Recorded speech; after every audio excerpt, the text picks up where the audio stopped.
Alô, alô! Sejam bem-vindos de volta a mais um da nossa série de episódios para comemorar os 7 anos da Cotidiano, né? 7 anos, 70 startups. E a gente está aqui fazendo essa série com uma startup de cada um dos camps, né? Eu sou o Rony, Head de Aceleração da Cotidiano. Estou aqui com a Gi e com a Camila, né? Vou deixar todo mundo, a Gi se apresentar rapidinho e depois, Camila, por favor, faça seu pitch de 30 segundos, mas a gente fala do pitch de 30 segundos, eu adoro falar isso, mas que não precisa ser de 30 segundos. Definitivamente, né? É isso. Né? Eu sou a Giovana, sou agente de aceleração da Cotidiano também, sou uma das responsáveis pela área de ESG hoje internamente e hoje especificamente também tô sem voz, né? Porque está voltando do Carnaval, faz parte. Isso aí. E estamos aqui nesse 10º episódio, né, da nossa série de 12 episódios de podcast, né, em comemoração, então, aos 7 anos da Coti. E é um prazer inenarrável ter conosco a Camila, hoje.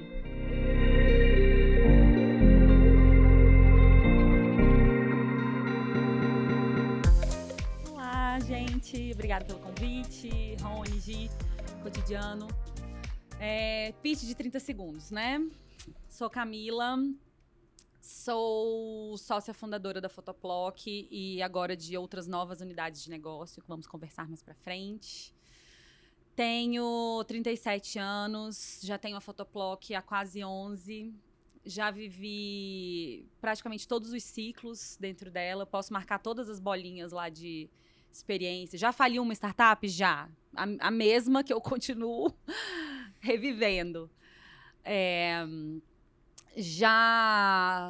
Eu sou casada, tenho 2 filhas e acredito muito no potencial transformador do empreendedorismo e adoro estar em Brasília, o que é uma coisa nova. Não gostava de estar em Brasília. Ah, é? Por quê?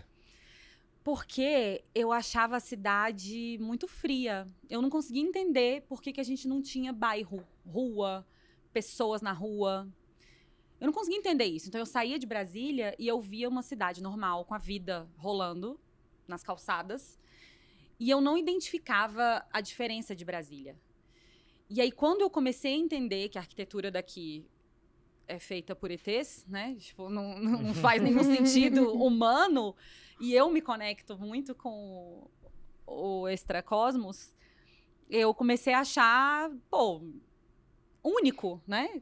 Todo o restante do mundo é igual. E eu moro numa cidade única, diferente de todas as outras do planeta. Uhum. Aí isso começou a ser um diferencial positivo pra mim. Porque antes eu ficava só... Por que diabos Brasília não tem o foguinho humano? Até que eu descobri que ele está escondido, né? Precisando ser nutrido. Nossa, isso é um fato. Brasília é uma cidade que você ama ou se odeia, isso é um fato. De fato. Mas eu acho que isso está mudando, né? Eu acho que agora as pessoas estão começando a poder se apaixonar. Ah, não, eu adoro Brasília, né? Uma realidade da Cotidiano, em termos gerais, é o amor por Brasília, né? A gente sempre fala, cara, a gente tem que estar em São Paulo, porque o VC do Brasil tá em São Paulo, mas, quem que é a pessoa que vai sair de Brasília pra ir pra São Paulo? Né? Esse daí é a nossa luta. Aqui tem um mural, não sei se dá pra ver na câmera, qualquer coisa eu vou pedir pro Vitor mostrar depois. Tem várias coisas, tem a Terceira Ponte, tem a Catedral, tem o museu. Então, assim, acho que Brasília tá no DNA da Cotidiano e vai estar sempre, né? E uma coisa legal é que a Photoplock é daqui de Brasília, né? Então, a gente tá aí falando com uma porção de startup, a maioria delas não é de Brasília, Sim. né? Mas é muito legal poder receber a Camila aqui na nossa casinha. Inclusive, quando eu cheguei aqui, ela estava fazendo café, porque ela é de casa, né? Então, é isso. Estive aqui e aqui estamos em casa. Mas, cara, me conta um pouquinho da Photoplock. O que é a Photoplock? Bom, a Photoplock começou como uma oportunidade, né? Eu fiz um presente pro meu namorado em 2012. Transformei umas fotos que a gente tinha num álbum de figurinhas personalizado. E as pessoas começaram a me pedir para fazer esse álbum como produto, né? Presente para outras pessoas. E eu já queria empreender, eu queria abrir um negócio naquela época. Não sabia ainda direito o que, aonde, como. E vi nesse álbum uma oportunidade de me testar no empreendedorismo. Porque a minha ideia de empresa, negócio transformador, era com turismo. Era uma outra pegada. Você é economista, né, Camila? Sou. E antes eu fiz mecatrônica. Meu Deus. Vizinha de corredor. Sou engenheira também. Olha aí, mas eu não cheguei a formar. Eu fiz 3 anos de mecatrônica e saí, porque Bate bem da cabeça, então saiu. é de maluco. Fui pra economia. Economia de boa. E aí, eu então usei a Photoplock meio que de escudo pro que eu de fato queria fazer na vida, que eu nem sabia o que era, mas falava, cara, eu prefiro errar aqui nesse negócio que tá vindo como uma oportunidade e um dia eu acerto no meu projeto de ouro nessa gavetinha aqui. E está dentro da gaveta há 11 anos, aquele projeto, né? A Photoplock vem nascendo e se reinventando. Foi uma plataforma de fotoprodutos personalizados e agora ela é um hub de experiências criativas que usam fotografia e ativos digitais para transformar algum tipo de conteúdo ou comunidade ou algo que seja intangível, a gente traz para o físico com a magia do digital. Ainda usa o álbum de figurinha como ferramenta, né? Inclusive, a gente lançou agora, no final do ano passado, o álbum virtual, com troca de figurinhas virtuais. E aí, isso está dando abertura para várias outras coisas, né? Então, a gente está usando ativos digitais com realidade aumentada. A gente está usando os nossos personagens, né? Que a gente fala que os produtos são mágicos, feitos por gnomos. Então, a gente usa esse storytelling do Gnomundo para dar vida a esse 3D, às vezes, quando as marcas não têm, né, um universo lúdico, um storytelling, a gente empresta os nossos personagens. Então, hoje, eu não sei definir ainda no slide que a gente tá, que eu mudo os slides da Photoplock quase que toda semana.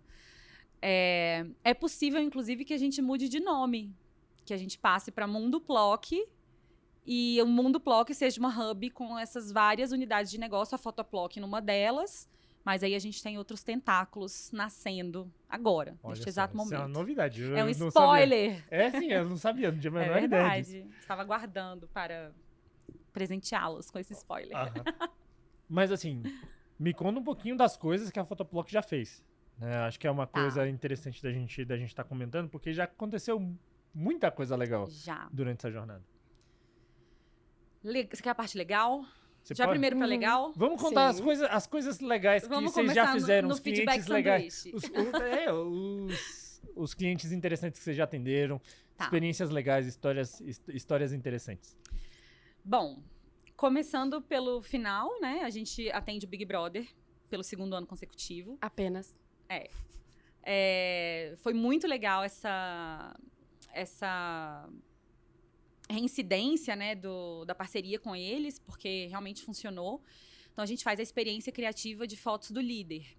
Dentro da casa, toda semana, o líder recebe um pacote, hoje, nessa edição virtual, de fotos, e a gente que monta isso para eles. E ano passado foi um próprio álbum de figurinhas enorme, que a gente desenvolveu um tamanho específico para televisão, com verniz especial para não dar brilho nas lâmpadas da casa, fez teste de imagem, fez um monte de coisa. E ano passado a gente conseguiu entrar com a nossa marca, né? No verso da figurinha aparecia Photoplock no Big Brother, foi, nossa, surreal, assim, foi muito, muito legal. A gente já atendeu a Anitta, a gente fez os 10 anos de carreira da Anitta durante a pandemia, que foi em 2020 ou 21, final de um... Não me lembro agora. Acho que foi final de 2020. Foi 21. A gente já tava... Foi, acho que durante o camp, ou logo antes do camp. Foi logo antes do camp. Foi logo antes do camp. Então foi final de 2020. 20 para 21. Ela fez uma ação que tiveram mais de 8 mil fãs se candidatando para ganhar o álbum dela. Que como ela não tinha show, né, não podia, nada disso, estava tudo fechado, ela fez o álbum de figurinha para contar a história dela em figurinhas, 10 anos. E a última parte... os fãs que ganhavam o álbum podiam mandar as próprias fotos deles com a Anitta e receber em figurinha em casa. Ou foto que ele gostava dela, ou foto deles no show, porque normalmente era pessoal bem fã, né? Então foi muito legal essa ação também. A gente já fez álbum pra Netflix, pro time da Netflix. A gente já licenciou Netflix, a gente já licenciou Warner, todo o guarda-chuva de marcas da Warner, Harry Potter, DC Comics, Game of Thrones, já licenciou Flamengo, Corinthians, Hello Kitty. O que mais que a gente já fez? Cara, a gente já fez um casamento surpresa e a pessoa pediu a outra em casamento com um álbum de figurinhas. E aí a gente montou o casamento inteiro pra ela. Essa história é inédita também. Não conhecia, não. Essa história é longa. Vocês querem que eu conte ela? Não, é depois, né? Depois você conta. Tá bom. A gente já fez casamento surpresa com álbum de figurinha. O que mais que a gente já fez? E agora a gente lançou o álbum virtual, né? Que é uma ferramenta que usa um jogo já como é que fala? Aprovado, assim, né? Testado e aprovado, que é o álbum de figurinhas, é um jogo colecionável. A gente usa essa interação para tornar divertido e lúdico o acesso a uma camada de informação da empresa que normalmente é intangível. Então, hoje a gente está focando muito em cultura organizacional, vendendo os álbuns de figurinha com uma metodologia nossa de capturar essa essência da cultura da empresa, aquilo que não é dito, né, mas que é repetido nas atitudes dos colaboradores e tudo mais. Como que isso é passado para os novos colaboradores, que é uma coisa muito invisível, né? Você só, ainda mais no remoto, fica cada vez menos fácil de você passar esse calorzinho da identidade daquela empresa. E aí a gente está transformando isso numa jornada gamificada com figurinhas virtuais. E aí esses novos colaboradores que entram trocam as figurinhas e trocam figurinhas repetidas de, sei lá, pessoas, produto, receita. Isso aqui sempre nessa ordem, né? Isso aqui faz parte da cultura da Coty. Uhum. Isso seria uma figurinha dentro de um álbum virtual. Olha aí, já tô até ao pitch de vendas. Uhum. Não era a intenção. Mas, então a gente está transformando isso usando essa ferramenta que é escalável. Então, você consegue ter vários times entrando, você consegue mexer na ferramenta durante o processo, você consegue colocar figurinha brilhante, você consegue colocar ativo 3D para a pessoa abrir o celular e ver o personagem aqui, o mascote, dando uma mensagem personalizada para ela. No digital, a gente consegue desbloquear toda a fantasia e a magia que existe na nossa cabeça. Que no físico ficava... Travado. Ficava limitado ao 3D da matéria. No universo digital, e agora, inclusive, misto, né, das realidades mistas, aí é mágica mesmo. Aí a gente tá... Mágica e o Renato.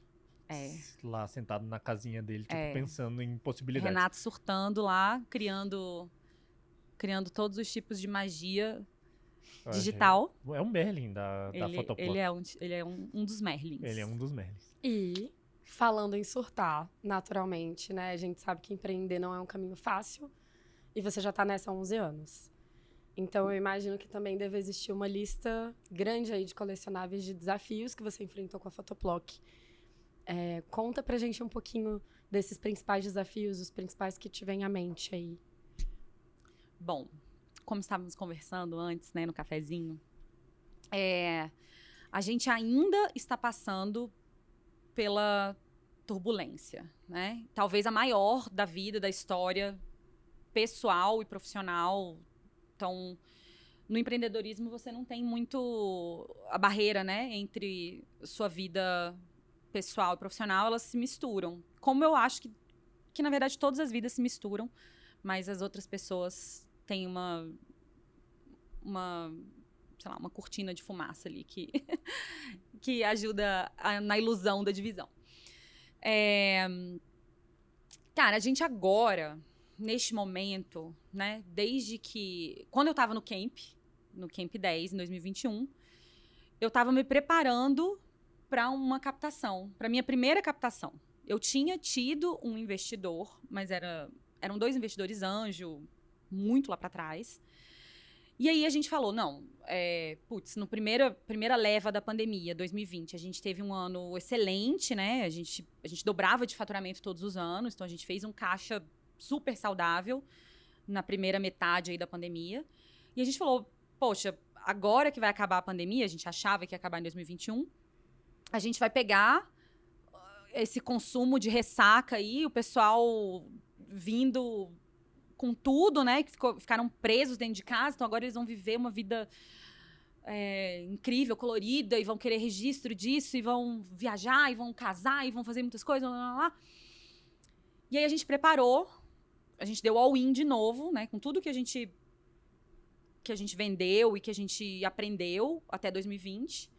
A gente falou, vamos investir de novo para essa captação no mês de 2021. E aí a gente se preparou para isso, entrou no camp da Coty, tava tudo teoricamente fluindo, né? Apontando para um sucesso, os pitches que a gente fazia, a gente tinha bons feedbacks, né, dos investidores, a gente captou com a investidores.vc naquela rodada, e aí eu engravidei. E aí, quando eu engravidei, inclusive meu último drink alcoólico foi na despedida da Coty, né? No dia seguinte eu descobri que estava grávida e eu comecei a passar muito mal. Assim, eu já engravidei 3 vezes, né? A primeira eu perdi, mas as outras 2 fui até o final. E eu passei mal todos os meses, assim, de vomitar até o dia do parto. E na Clara, que foi minha segunda filha, eu não tinha mais remédio. Não estava mais liberado o remédio para enjoo. Então era só passar mal mesmo, a vida. E aí, nessa de passar mal, eu fui abduzida, assim, para outra realidade. Eu não conseguia...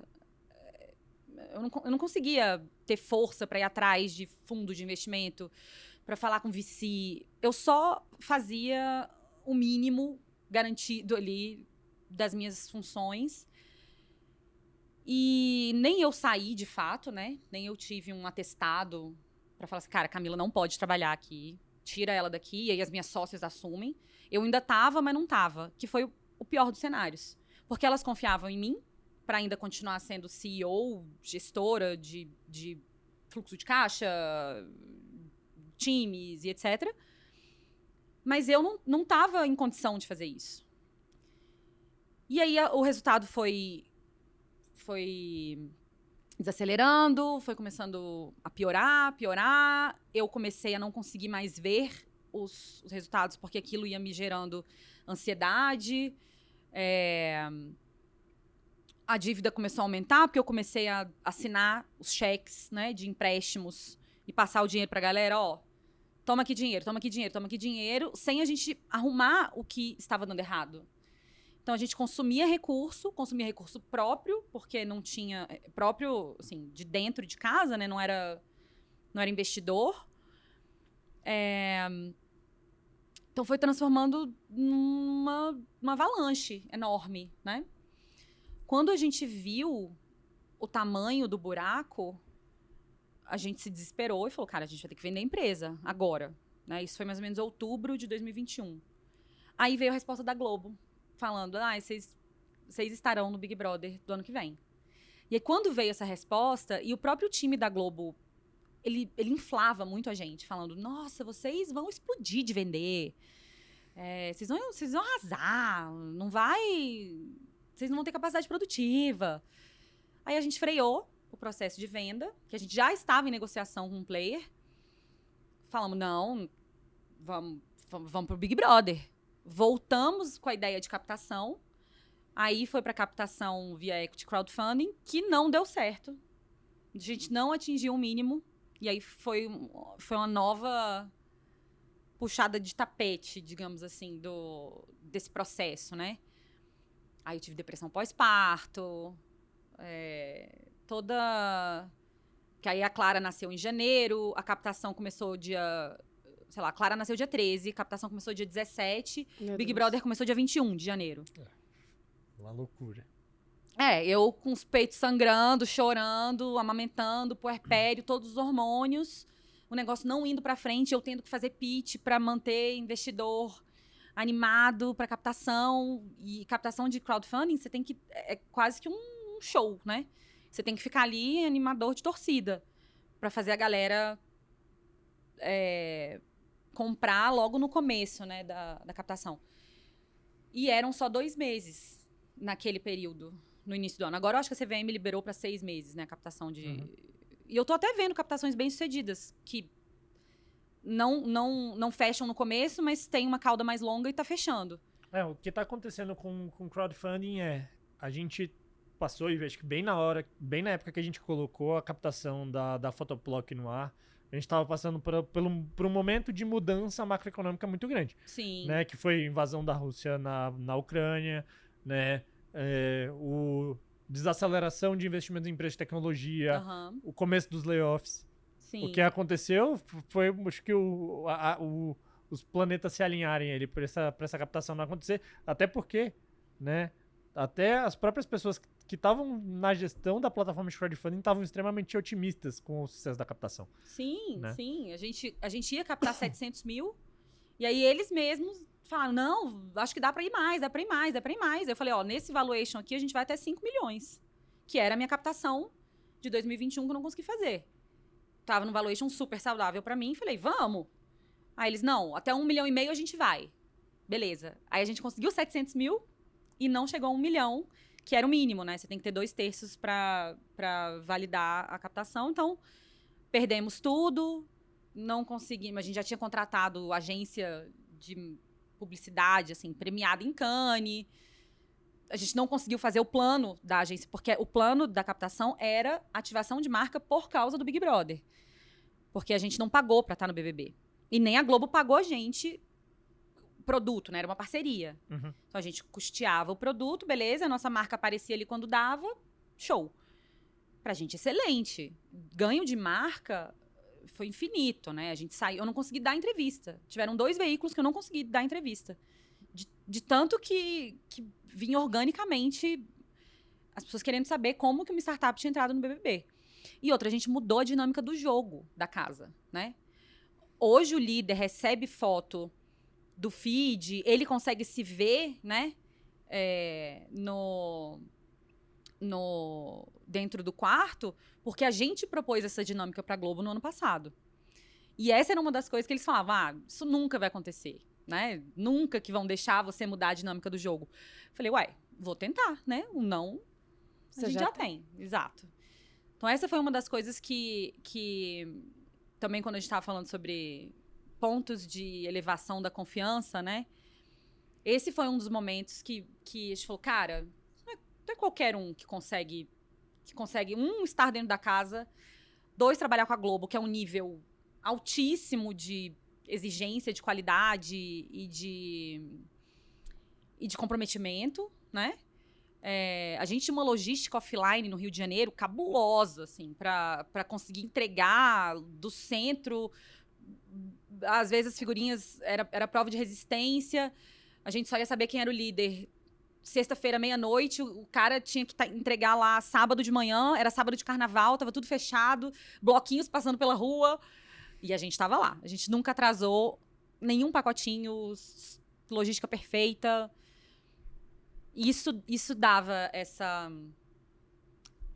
esse ponto de, cara, alguma coisa certa a gente tem que estar fazendo, por mais caótico que esteja sendo, do lado financeiro ou de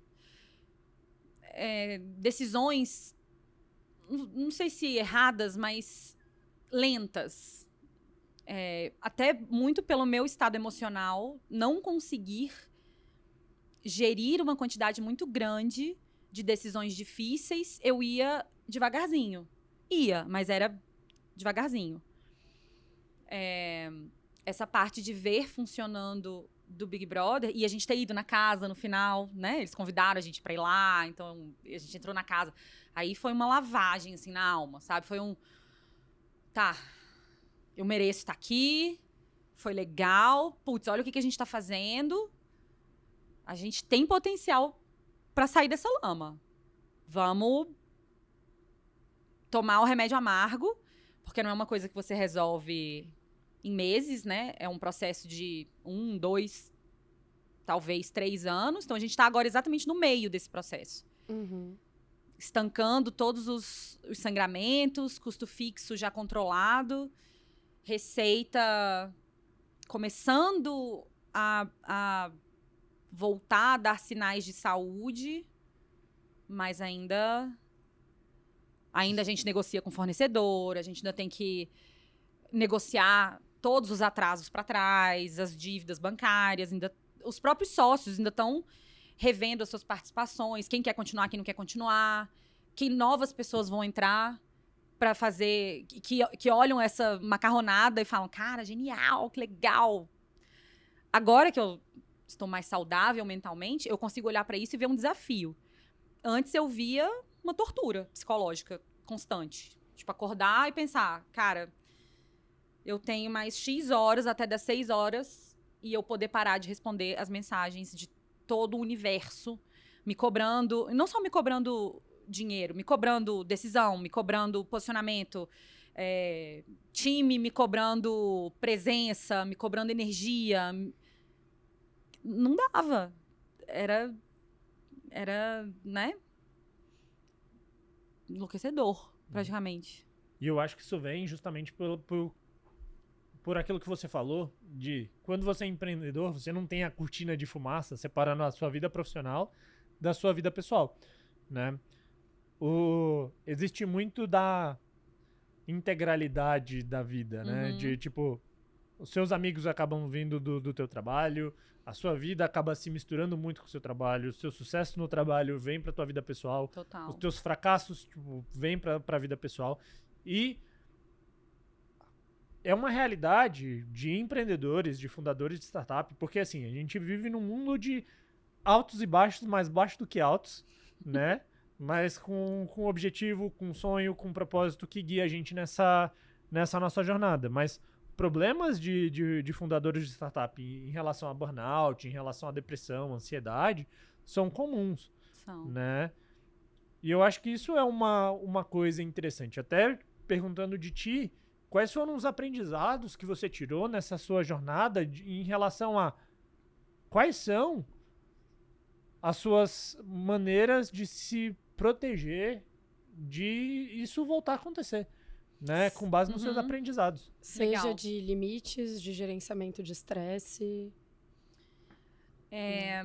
Sabe que essa pergunta eu acho que foi feita da melhor forma para a resposta que eu tenho.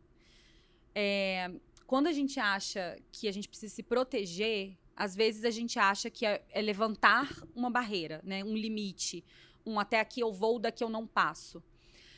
E o que eu vi que me ajudou, né? Aí, minha experiência, não nada de verdade absoluta, foi justamente eu abaixar as barreiras. Foi eu me colocar mais vulnerável a todo mundo. Eu nunca pedi tanta ajuda na minha vida. Assim, eu tava andando num coquetel da Coty.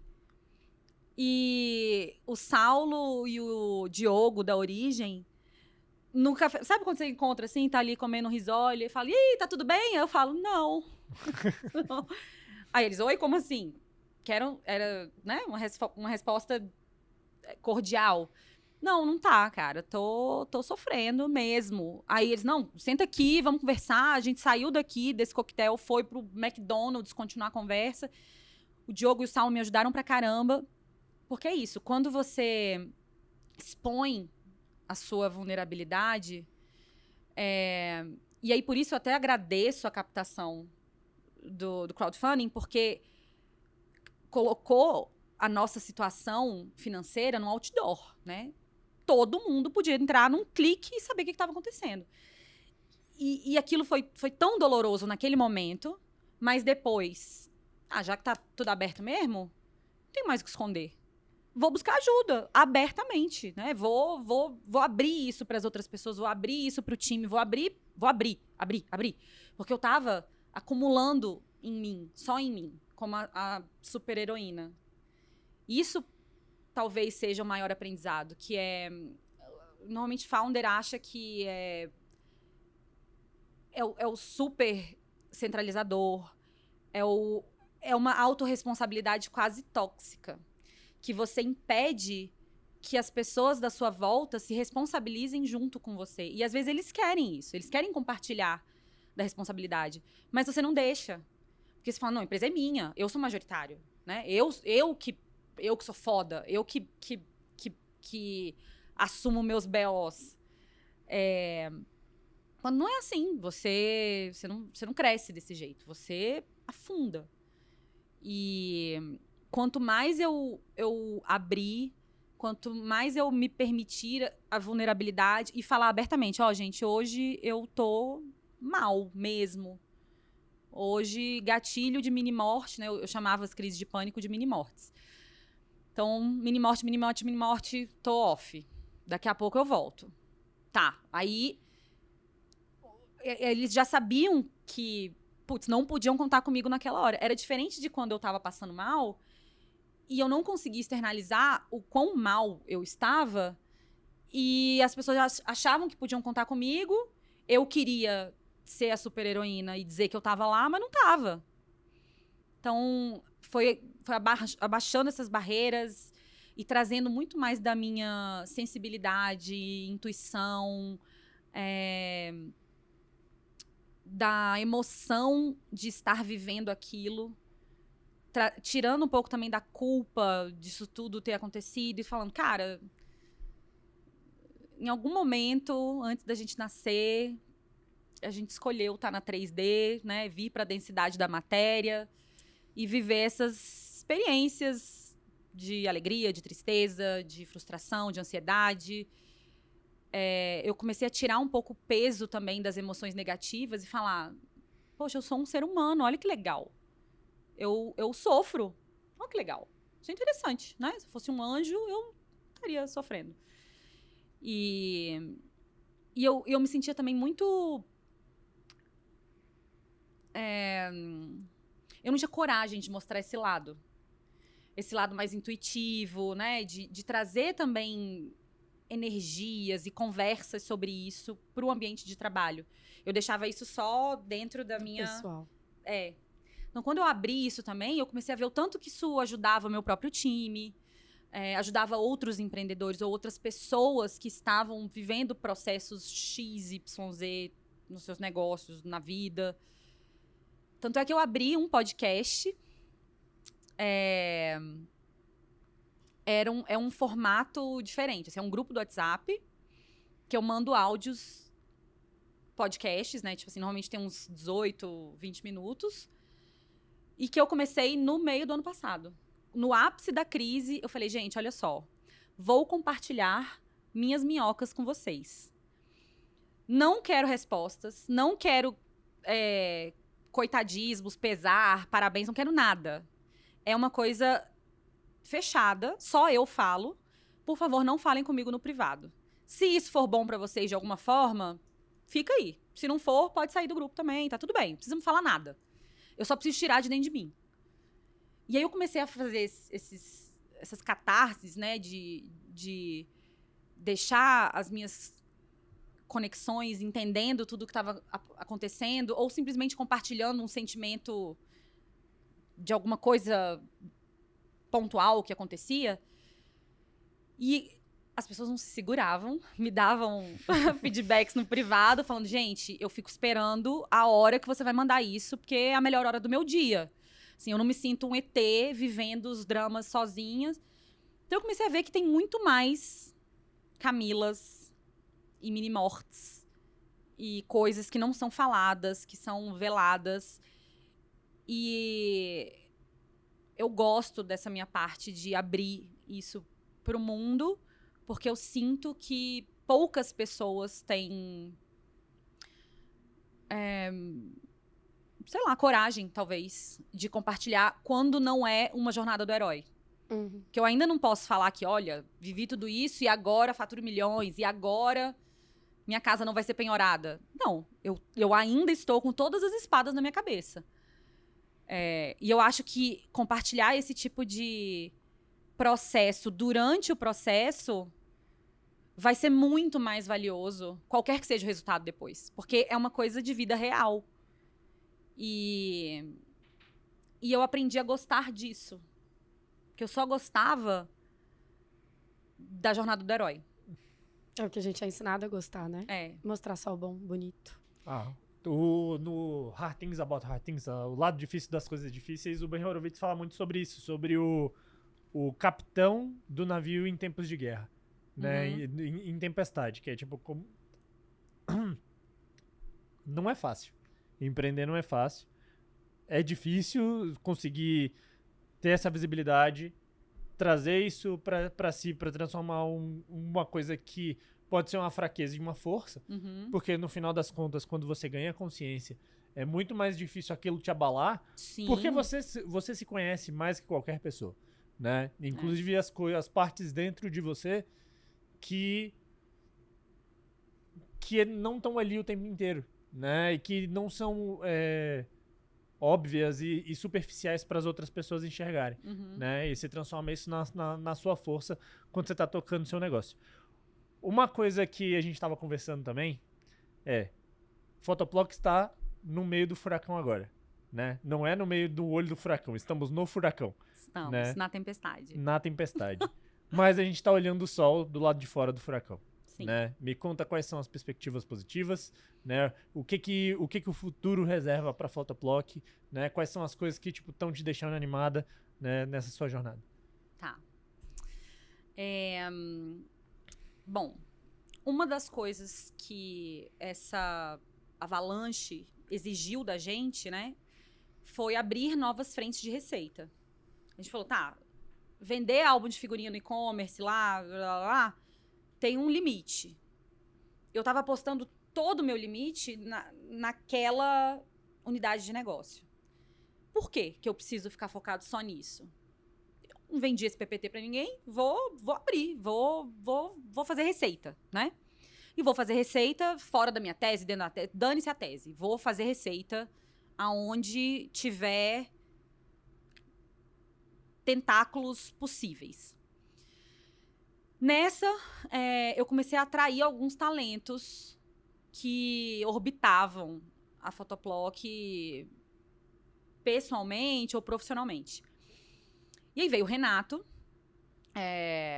que é um baita desenvolvedor, né, e estudante, na verdade, de WebXR 3.0, Metamundos e correlatos.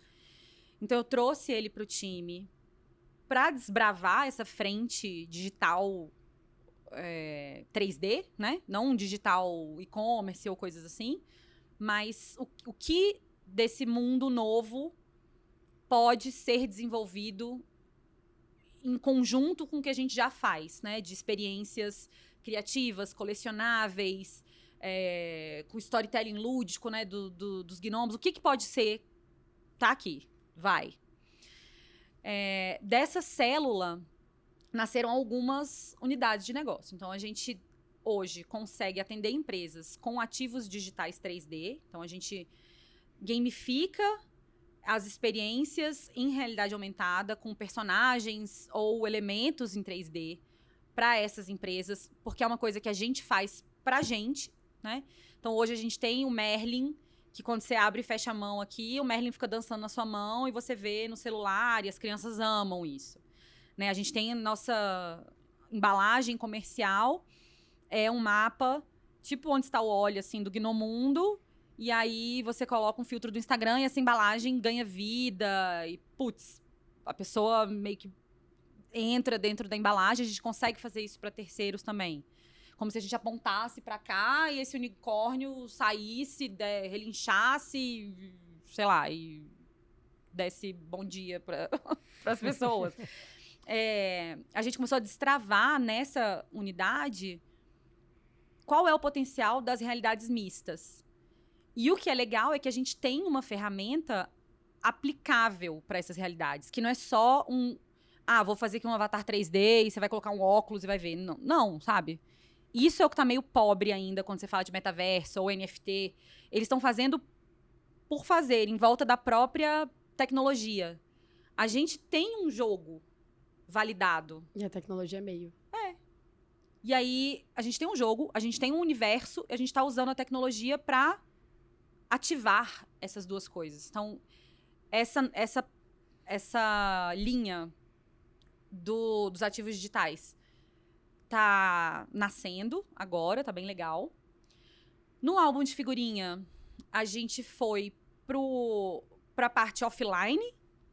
Então, a gente foi para um parque aquático aqui em Brasília, fazer a experiência criativa de fotos do parque. A gente levou o álbum de figurinha para lá. Daí, a gente fez uma parceria com uma empresa e a gente vai levar isso para os outros parques que essa empresa já atende. A gente vai fazer a experiência criativa de foto aqui em Brasília e outras capitais daqui a pouco, outras cidades, com a parte PLOC, mais fotógrafo, equipamento, vida real, que a gente não fazia, né? A gente ficava só no e-commerce. Então, essa de vender foto, tirar foto, ter um chroma key com experiências digitais interessantes, isso é uma outra unidade de negócio que está surgindo. A gente abriu a unidade de papelaria criativa com os personagens do Gnomundo. Daí a gente lançou um planner no final do ano passado. Estamos acertando ainda o planner, mas a gente deve ter mais coisa, deve ter Moleskine, deve ter caneca, camiseta. E tá lindo, assim, o visual dele, né, foi criado por um ilustrador daqui de Brasília, o Mauro Martins, super premiado e é maravilhoso, né? Eu sou suspeita, amo. A gente abriu essa unidade também. Tem um álbum de figurinha virtual, que pode ser ferramenta de engajamento entre comunidades de empresa ou comunidades de influenciadores. Então, a gente pode vender... Anitta, a gente pode vender o álbum de figurinha da sua comunidade para o mundo inteiro. Porque aí, digital, a gente faz, né? As pessoas trocando figurinhas da Anitta. Vídeo figurinha dá para fazer. Então, tem muitas outras coisas da parte de álbum de figurinha também rolando. É isso. Só isso tudo. Só isso tudo. Só isso tudo. Não, daí tá vindo a possibilidade de Mundo PLOC ser a hub entre todas essas marcas, né? Ou esses produtos, essas unidades. Isso ainda estamos em construção. E contem conosco no processo, Claro. naturalmente. Obrigada. Cara, já tá dando nosso tempo, né, do nosso podcast. Duas coisas. Primeiro, se você quer deixar mais alguma mensagem para as pessoas que estão ouvindo a gente. E depois, se alguém quiser conhecer da Camila, quiser ver os podcasts da Camila no WhatsApp. Ou encontrar a Photoplock em algum lugar, onde que encontra a Camila e a Photoplock. Tá. Bom. Começando pelo fim, este grupo do WhatsApp, você vai ter que me pedir por DM no Instagram. Então, meu Instagram é Camila_Salaberry, 2 L's, 2 R's e Y. É um grupo fechado, chama Salto de Fé. Ele tá um pouquinho parado agora, mas é possível que eu abra ele para a humanidade em breve. Photoplock, photoplock.com.br, @Photoplock nas redes sociais. E uma mensagem, não é uma mensagem, é um desejo. Assim, eu desejo que você goste da jornada. E que você aprenda que mesmo nos momentos de baixa, ali talvez estejam suas maiores joias de superação para sua próxima fase. O universo não dá ponto sem nó, né? Ele dá o que você precisa viver naquele momento para que você dê o próximo passo com essa bagagem, com essa coleção na sua mochila. Então, eu desejo que vocês gostem disso, de colecionar joias preciosas que são difíceis de serem coletadas, mas o joguinho da vida é esse. Em algum momento, a gente topou esse joguinho. Então, abraça a jornada. Obrigada por isso. Camila, muito obrigado pela parceria de sempre. Obrigada a vocês. Muito feliz com a mensagem que você passou, né, para todo mundo. A gente se despede aqui, né, desse episódio do nosso podcast, lembrando que esse é um podcast de uma série, onde a gente vai estar falando com uma startup, né, de cada um dos camps. E vamos nessa, tamo junto, né? Um beijo pra vocês e tchau, tchau. Até o próximo episódio. Obrigada, gente. Adorei estar com vocês. Contem comigo. Obrigada.